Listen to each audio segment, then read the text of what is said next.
Hi, everybody. It's Stephen here for the Idiot Quilter, and just want to thank you for registering for the retreat on October the 22nd. And I just have a few things to go over. Now, I have sent this, what I'm about to say, out to all of you in advance. So you should have had it by now, by the time you see this.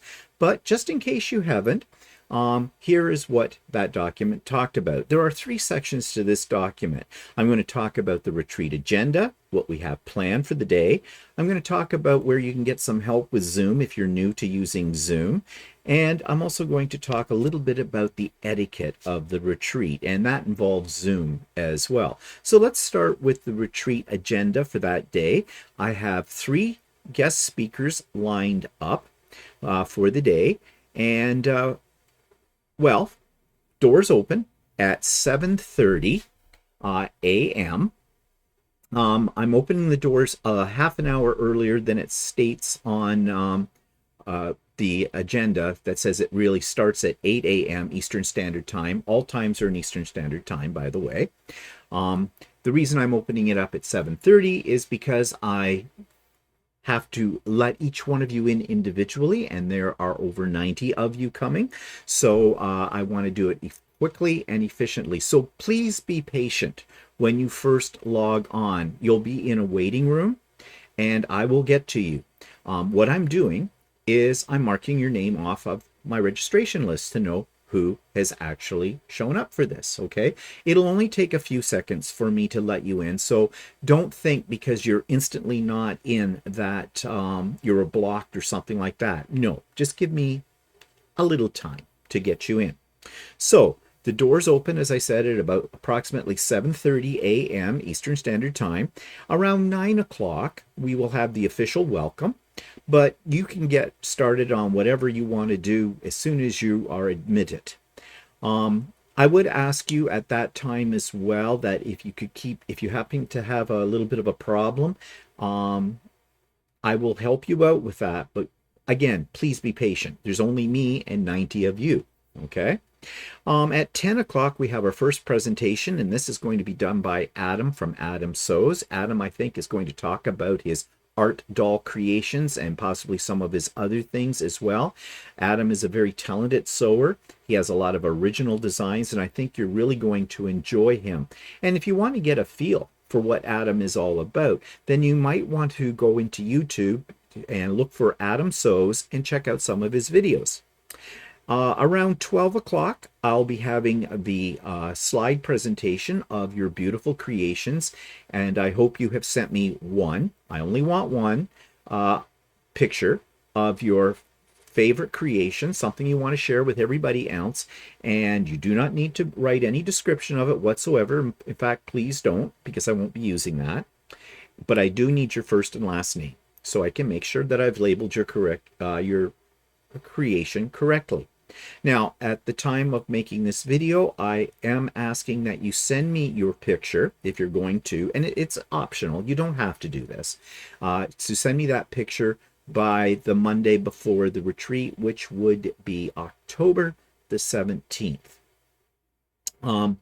So at 2 o'clock, we have our second presentation. This will be conducted by Chris O'Neill of Sew the Distance. Again, if you want to check out what Chris is all about, do look for Sew the Distance on YouTube.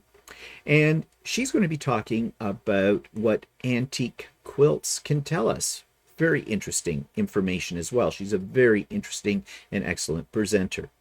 And at 3:30, we'll have our last presentation, and this is by Lynn Reinhardt of Cotton Art Studio. And again, you can look her YouTube channel up. And she's going to talk about how quilts are valued. She is a certified appraiser of quilts. And so this I'm looking really forward to, because don't we all want to know what our quilts and other quilts are worth? And she's going to be telling us about that. And then around 5 o'clock, we'll have the official closing.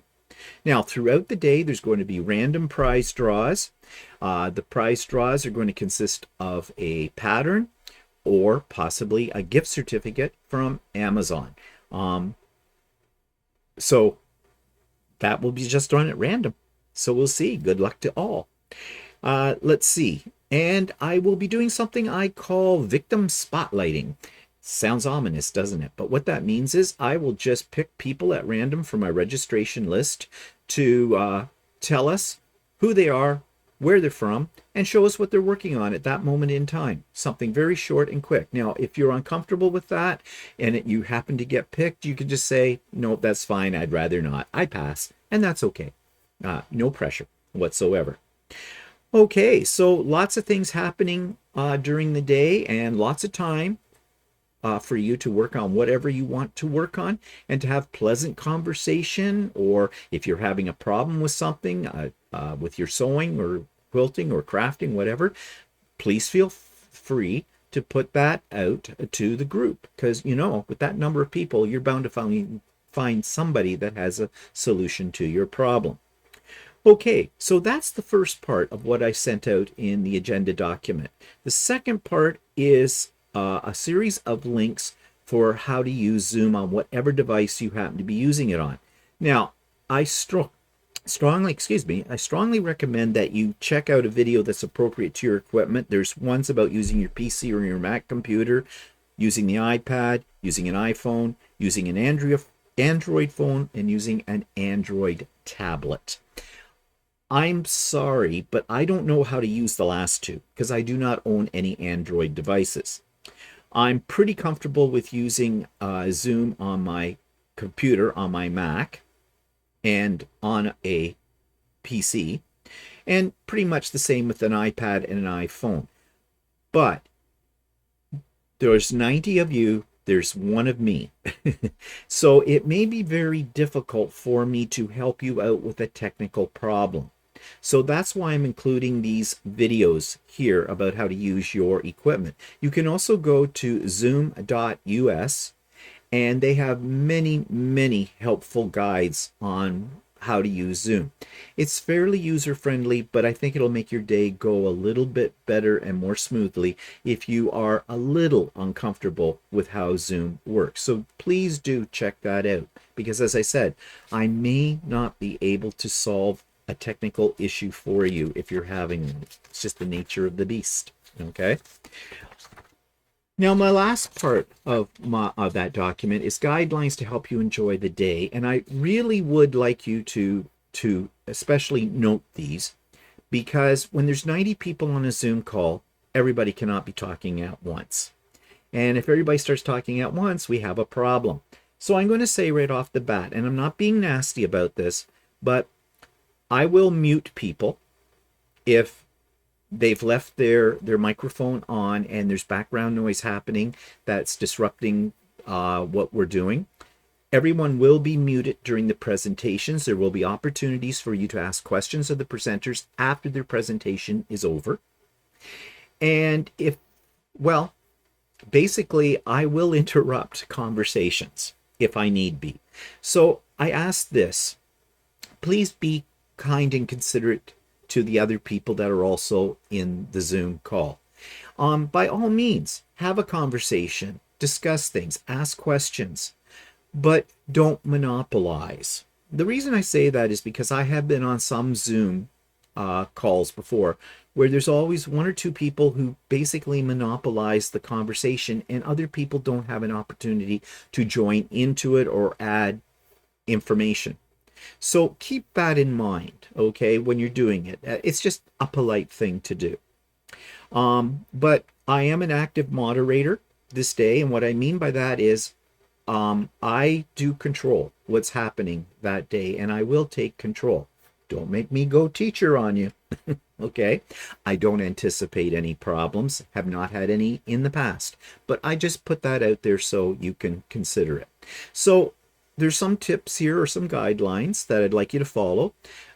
Best practice is to mute yourself unless you are speaking. The reason for that is if your microphone picks up any background noise, for example, your sewing machine, you will become the center of attention on Zoom, because Zoom will focus on you, and you may not want that to happen. Also, if you have small children, maybe you're babysitting the grandchildren that day, lock them away. Okay, I'm joking. But keep in mind, little kids, they come in, they talk, grandma, grandma, grandma. grandpa, whatever. And that's going to be picked up if your microphone is not muted. The same with telephone calls. We don't want to listen in on your private conversations. Your husband, your wife enters your sewing room asking about lunch or something else. Again, if you're on mute, that will not be a problem. That's probably the top tip I can give you for this. So best keep it mute all the time. If you would like to discuss something with somebody, but you don't really want everybody to hear it, you can go into chat mode. And again, if you check out those videos that I've listed for you about how to use Zoom, you will see where the chat mode is. And it's just simple. Click on a button and type in your message. But there's one thing you must be aware of. It usually defaults to everyone.